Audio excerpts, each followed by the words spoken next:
Welcome, everyone.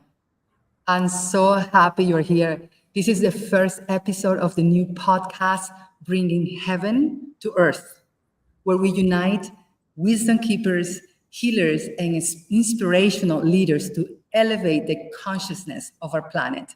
We're broadcasting live from Ater Tumti Holistic Retreat in Guanacaste, Costa Rica. In a time of profound change and uncertainty, many are seeking hope and inspiration.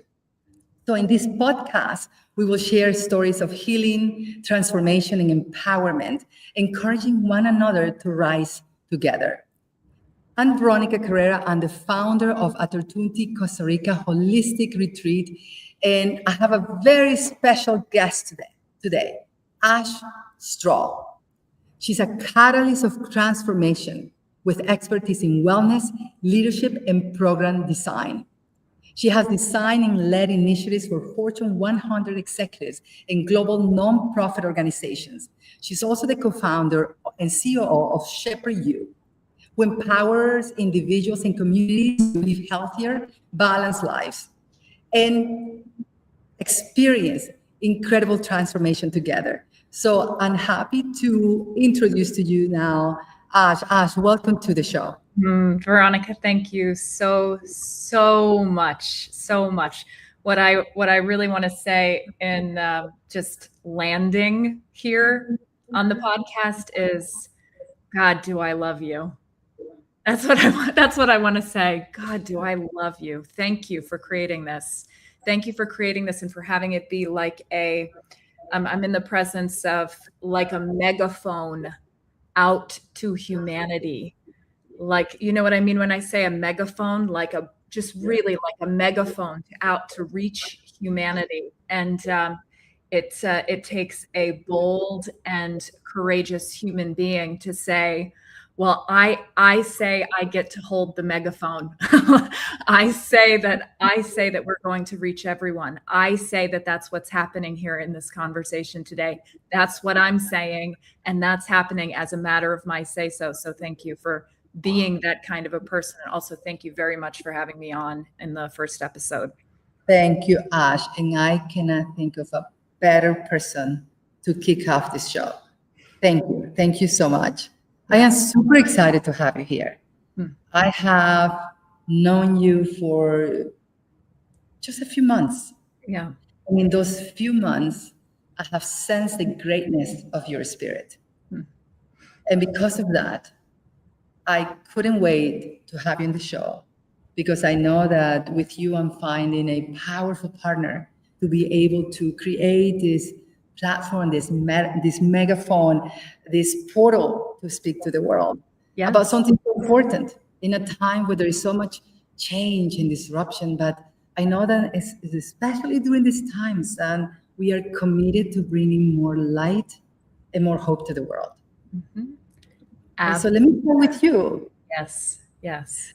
And my first question to you, Ash, is that can you share a pivotal moment in your life that inspired you to pursue your current path of bringing higher consciousness into the world? Thank you for that question. And yes, I can, and I will share a pivotal moment. It's so interesting because when I hear that there's something that shows up right away, there's a moment that shows up to share right away. But if I kind of look at this journey overall of, as you said, opening portals or opening worlds for people to heal, for people to transform, for people to grow exponentially, I look at really being on that path for me began with my own opening to do that work for myself. And I think that is the case for so many of us, that if not all of us, that we don't come just to changing the world or healing the world. We come first to, oh my God, what the heck is going on with me? Like, oh my God, I need some peace. I need some healing. I need some settledness in my life, or I have this big vision. I want to express myself in this huge way in the world. And I find myself in life playing a game that's about this big because I'm so scared to do anything else. So, there's the journey that I'm on of holding space for others and their healing work and encouraging others in their healing work and their transformation. But if I go to where did that start for me, I started way, way, way, way back when I said, God, I need something for myself. So, that's, I say to kind of open up and contextualize this whole journey.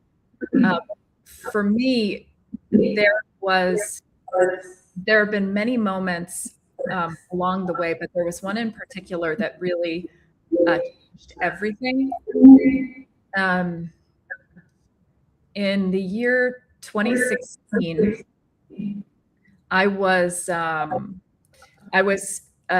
working for a company. I was working for an institute in New York City, Integral Yoga Institute. And I fell in love with someone at Integral Yoga, beautiful, beautiful yoga teacher there. And also he was accountable for the maintenance in the ashram as well. He was just an extraordinary human being, Shambhala. And we're really deeply in love with each other. And we talked about a future together. And over the course of the relationship, maybe 4 months into it, he began to share with me about what he was dealing with his mental health, and he had never really opened up about it previously. So he shared very intimately his struggles and what life was like for him and what he was dealing with and the thoughts that he was having. And at the time, he had begun to really openly consider he might commit suicide. And he was dealing with it in public.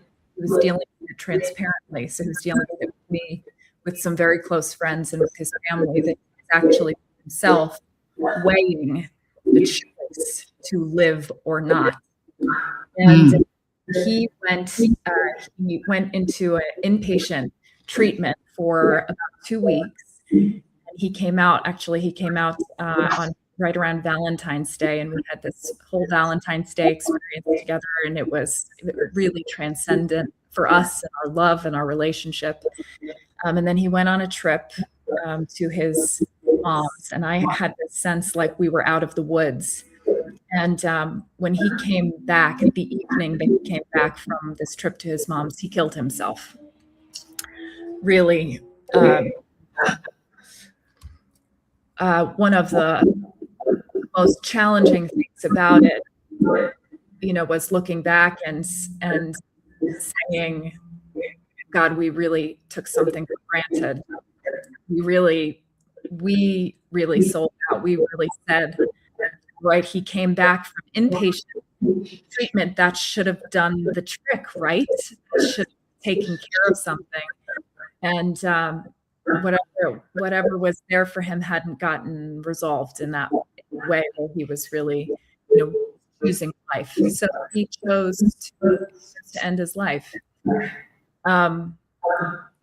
For my own personal journey, that was for me. That was I had a moment when I was approaching the grief that I knew was coming, and I said to myself, no matter what, I'm going all the way down, I'm going all the way in on this.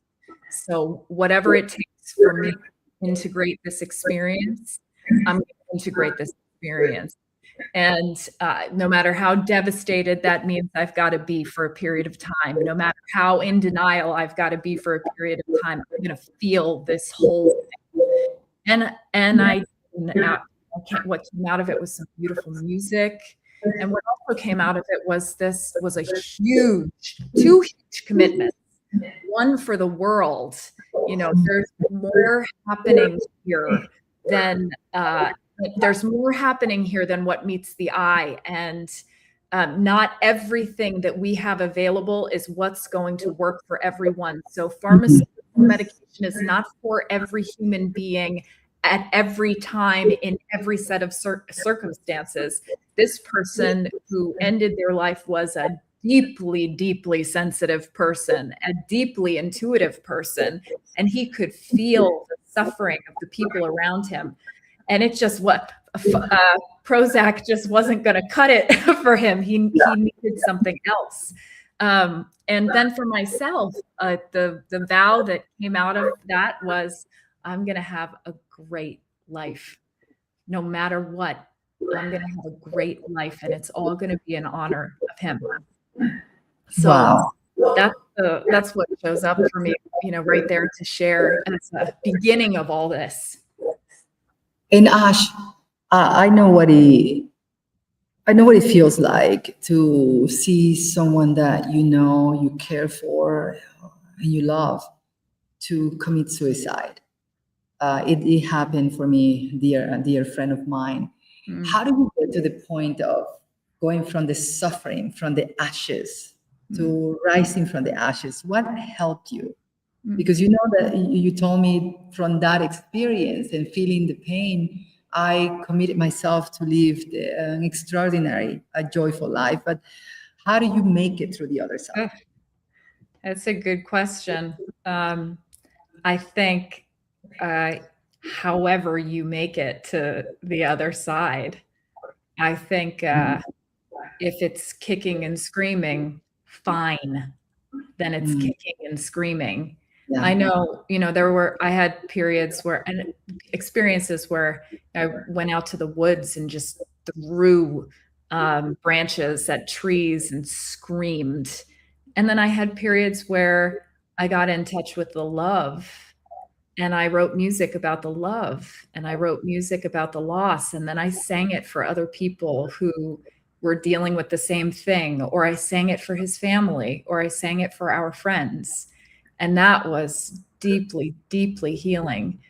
But I think, I've been inside the work that I'm engaged in. I've been thinking a lot about what it is to hold each other, to really hold each other, no matter what we are going through, no matter what a person in front of us is presenting with, if it's anger or rage, or if it's sadness, or if it's worry or preoccupation or agitation, that we can hold one another, we can hold ourselves. We can hold ourselves through experiences like this and just allow for them to be exactly as they are. Allow the devastation to be exactly as devastating as it is. Allow the surprise to be exactly as surprising as it is, no more and no less. Without dramatizing it, let it be what it is. In every moment, it is what it is. It takes a lot of courage and vulnerability to be that and live from there and communicate from there with others. But it's the starting point of all healing is what is. Yeah, I love how you say that it doesn't matter what it looks like. Everything is perfect. Even if it means that sometimes you feel the anger, you feel the rage, you feel the despair, but then you reconnect to that sensitivity of your heart. And then you connect with your own voice. You connect with all the strings of your heart. You connect with others, and you start sharing your emotions. All of it is perfect and is part of that rising from the ashes, as I call it. Yeah, I think so. It's beautiful. So now that you share this beautiful and powerful story, Ash, I wanted to ask you then, how do you define bringing heaven to earth in your own life and practice? Yeah. I we were on a call recently, and I was sharing about heaven on earth. We were talking about this together. There's something, so we could talk about bringing heaven to earth like it's like it's something we're going to bring here. And to some degree, that's what there is to do, because when you look outside, you don't see that around you. You don't see people relating to this planet like it's heaven. But there's also something to be said of discovering heaven on earth as well. Like, perhaps that's what this planet really was intended to be for us, you know? I mean, I've got to live there. I mean, you're saying something profound, and I don't want that to just pass by. Yeah. You said perhaps that's what this planet is meant to be for us. Discovering heaven on earth. Just diving a little bit more there. Please. Yes. You know those little yogi teas, and they have those sayings on them, like earth speaks in flowers, and we've all probably gotten a lot of those different yogi tea sayings. I got one recently, and it said, "This life is a gift." And it just hit me like, no, this life is a gift. It's all of the suffering, all of the struggling is actually optional. It's not, we don't need to suffer and struggle. We actually don't. It is actually completely optional. And it's interesting you say that. It's completely optional. Not everyone believes that way. Yeah.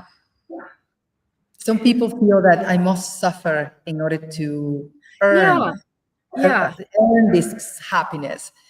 So talk to me a little bit more about that. Yeah, that's it's a really great clarification, because it's when I say that the suffering is optional, that I don't mean life's not going to be uncomfortable. I hope it's uncomfortable.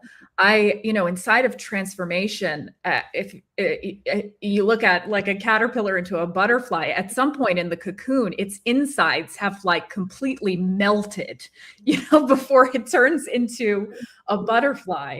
I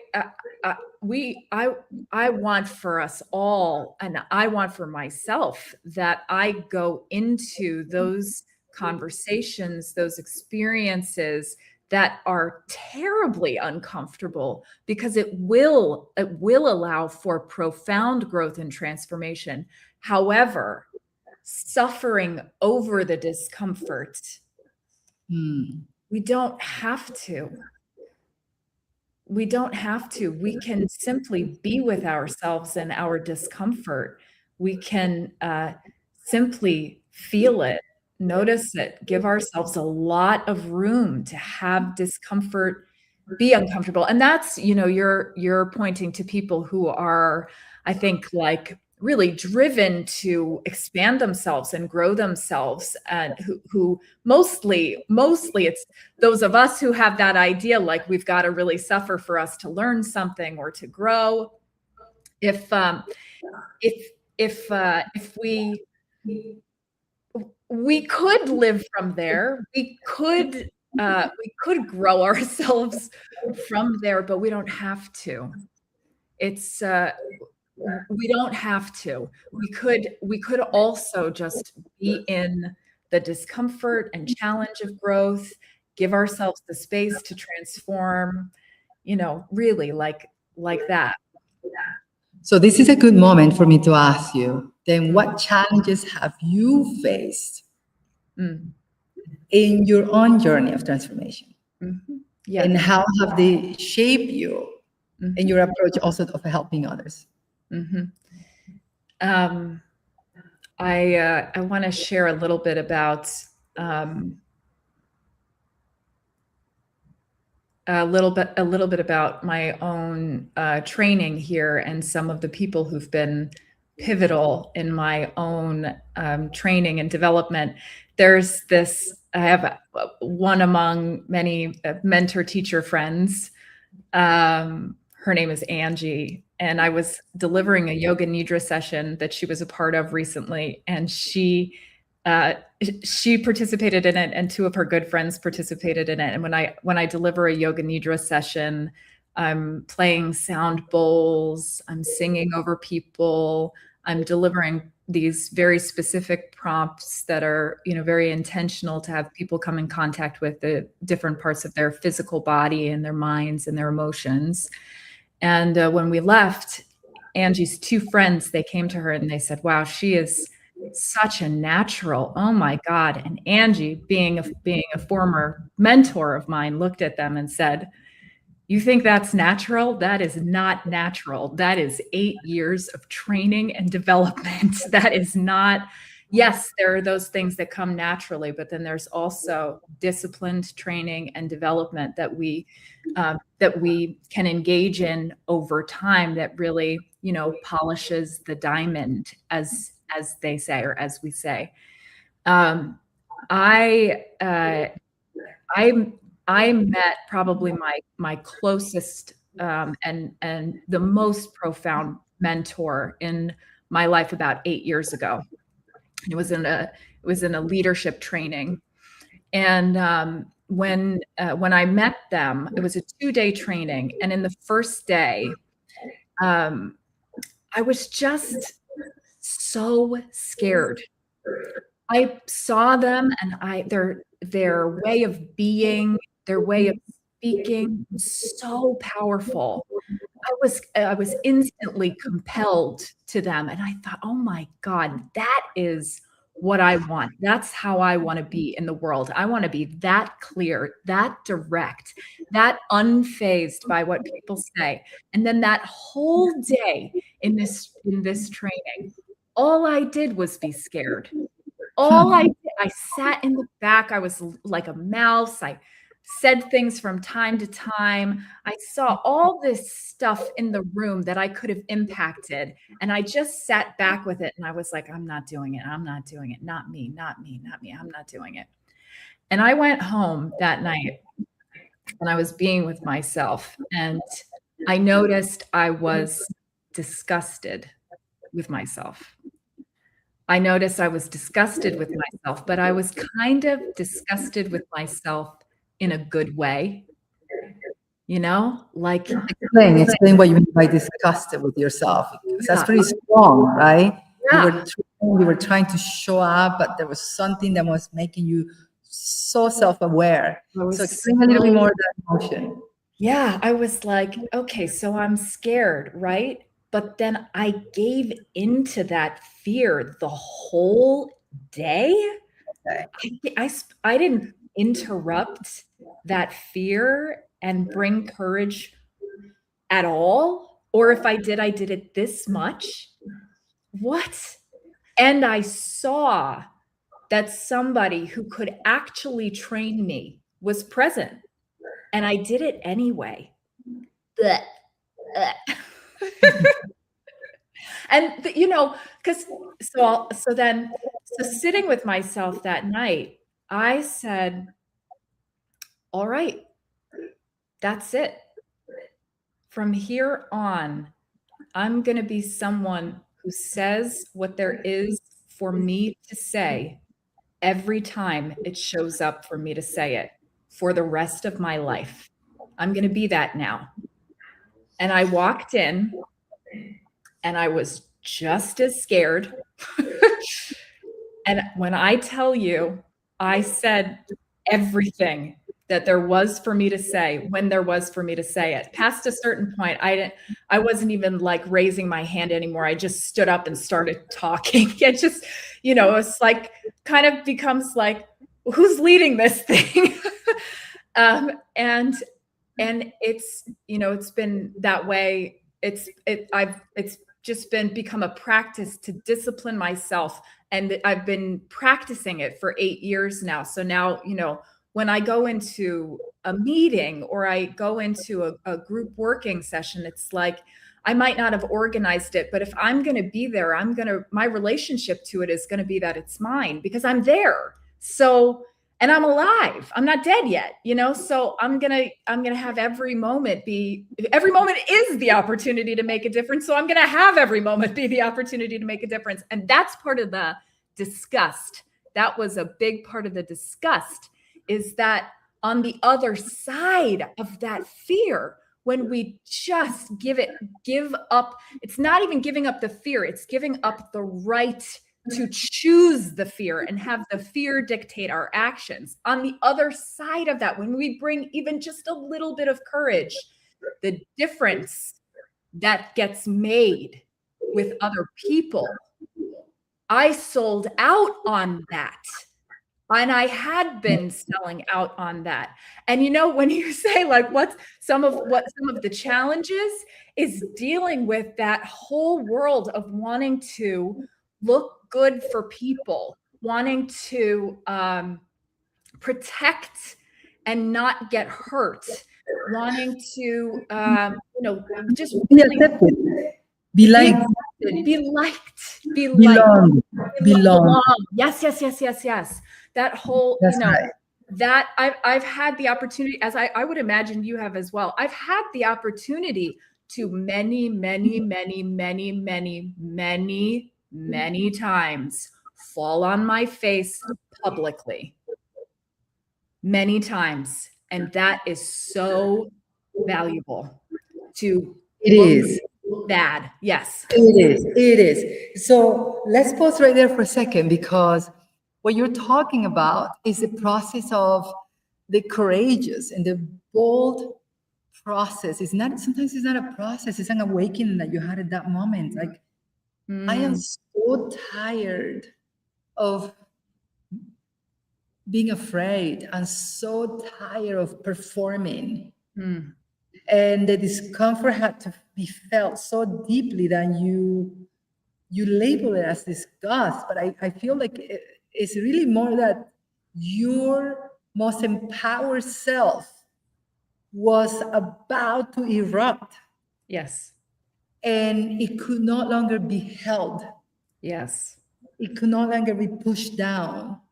And that's why when you say those moments of discomfort and pain, like just like when you're in the cocoon, you're about to come out, that needs to happen before there is a rebirth. And I feel that that's what you're talking about. And perhaps that's what I see now when I look at you as the leader that you are, as the person who's still becoming, as we're all still becoming something. We're just taking one mask off every time as we heal and when we awaken to the higher version of ourselves, then we become more free. More free to be ourselves, not caring what others think of us necessarily, especially if we're being more truthful. So and that's what I was able to see in you. Beautiful way to hold that.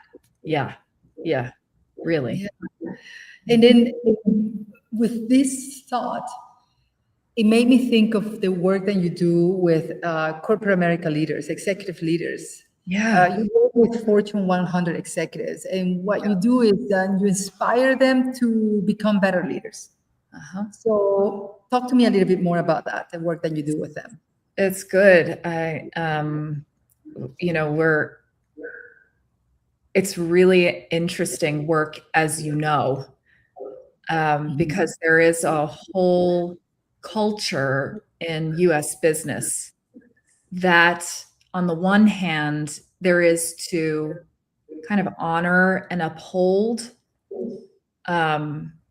because it has things work to some degree, but also that you want to penetrate because it also doesn't work in some aspects of it doesn't work. People get burnt out. People don't experience they can fully be themselves. There's a whole world around hierarchy and what it takes to work within a hierarchy. There's a whole world around big companies getting siloed in their their pillars, or I'm not going to speak about this well in this moment, but there's a whole world about people getting siloed and really wanting to collaborate with the person who's sitting in the same office as them, but maybe having even no idea what that person does. So one of the things that there's always been for me to be responsible for, that I haven't admittedly always been responsible for, is that I'm a person of deep faith, of very deep faith, and I do all of the work that I do. Every piece of work that I do is in service of enabling freedom for people, enabling that people discover their own innate freedom, their own innate right to experience freedom, and navigating being someone who, could get up on the top of a building and shout from the rooftop about God. Like, Yeah. you can't be that, and you cannot be that and deliver effective work in corporate America. And you should really, because that's not what's happening there. However, some of the deep wisdom teachings from Buddhism and Hinduism, and work with plant medicine, some of the deep wisdom teachings, they're very applicable and can make a huge difference in corporate America. And so, I have inside of like performance coaching, always been weaving them in a little bit. So that's one thing. And then the other thing that there is to say about that work is it's just what you just created just a moment ago. It's even in corporate America, what there is to do is to get present to who we are being and the actions we are taking right now that leave us feeling this big, and to actually experience the discomfort that creates for the biggest, most authentic version of ourselves that wants to be expressed, experience the discomfort, the dissonance between those, and really get present to it, see it for what it is, and allow it to fall away in the seeing of it. And then step into, who is the leader that I really want to be on this stage? What is the difference I'm committed to make in my organization and in the world? And it's really from there that I've ever worked with people, but especially in corporate America. Yeah, and thank you for the work that you do, because I think one of my greatest passions, having been a leader in corporate America for so many years and understanding the dynamics and the complexity, is that we can create more conscious leaders in corporate America, because I believe that these institutions have the power, have the influence to impact so many people's lives. Mm-hmm. And if we can continue to awaken more leaders and expand their consciousness, the ripple effect can be so enormous. So thank you so much for what you do, because I understand it. It is also my passion, it's my heart. Yes. So with this, I want to ask you one final question, Ash. And it is really, in your vision for a more conscious world, what role do you believe individuals and communities play in bringing this higher frequency into reality, this frequency of bringing heaven to earth? Let's see. I'm going to respond to that, and I'm going to just say one more thing about what you said about corporate America too, because I think why not get it said? Some of the work that our company does is in the domain of plant medicine, is in the domain of psychedelics and how psychedelics can be used for healing and transformation, but specifically, maybe especially plants. So plants like mushrooms and plants like ayahuasca. And there's this possible relationship to have to those plants, like they are themselves living beings, like they have essences to them, they have spirits to them. Language kind of starts to break down when you talk about this. When we get into talking about God, language starts to really break down. It starts to not quite talk about what we're talking about anymore. But speaking of corporate America, pharmaceutical companies in particular there's a big role that could be played in the next 10 years, that will be played in the next 10 years around the plant medicine movement. And there's this opportunity to really stand for the integrity of the lineages and the integrity of the traditions of working with plant medicine that have been here for thousands and thousands and thousands of years. And so it's a really important conversation, that it's really important that corporate America is a part of this conversation, because if we don't see that the change makers, the leaders of those institutions have some reverence for the origin story of psilocybin and ayahuasca or any iboga, we could end up with really clinical versions of the work that lose some of the deep spiritual roots that they have, and that don't honor the people who've been holding those lineages. So I just really wanted to say that too inside of this. Thank you for talking about something revolutionary, and perhaps many people don't understand, and we'll have opportunity to discuss about it and go deeper in future episodes. And you brought up something so important. So then leave us with a statement from Ash's point of view. What is your role in bringing heaven to earth and create a more conscious world?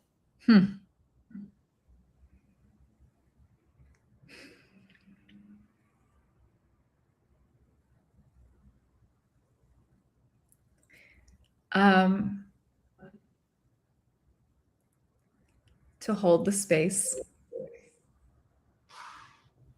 speak truth no matter what. Yes. No matter how scary. Speak truth, sing truth.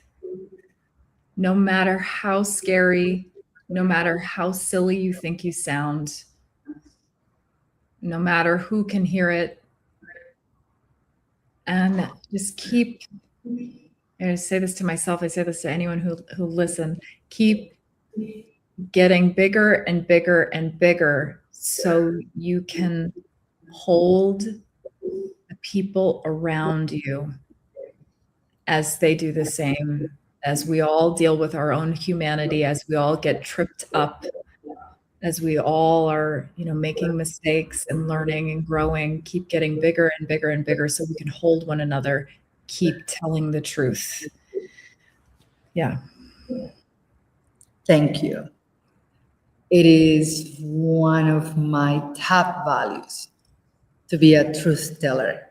Yeah. To walk in integrity and to live authentically. So thank you for being an example of someone who is devoted to do that. It's been an honor to have you in this episode. This is just the first of many that we're going to be doing together. I know it's very bold and it's very brave to talk about this topic. And that's what we're here for, to be brave, to be courageous. In a world right now, then when you go into social media and you hear the news, there's just so much happening that can take away people's peace. What we are committed to is to bring back the frequency of heaven into our realities now. And that's what we call bringing heaven to earth. And at the end of the day, it's about living in our truth and having more peace within our inner world. So thank you so much, Ash. I can't wait to see you. Thank you for having been here at Ater Tumti and Costa Rica and bringing your wonderful, wonderful guests, leaders of the world. And I know that having you a partner, that we can continue to expand this message and live and support each other in this mission. Thank you so much. It's been an honor to be with you in this episode. Thank you. Thank you. Really. All right, everyone. Thank you for being here in the first episode of Bringing Heaven to Earth. You can visit us at www.atertunticostarica.com, and also you can follow us on Instagram. Thank you. We are going to have another guest now, but I'm just so grateful that I have this phenomenal leader, Ash Straw, here in this first episode. So thank you, and we'll see you next week.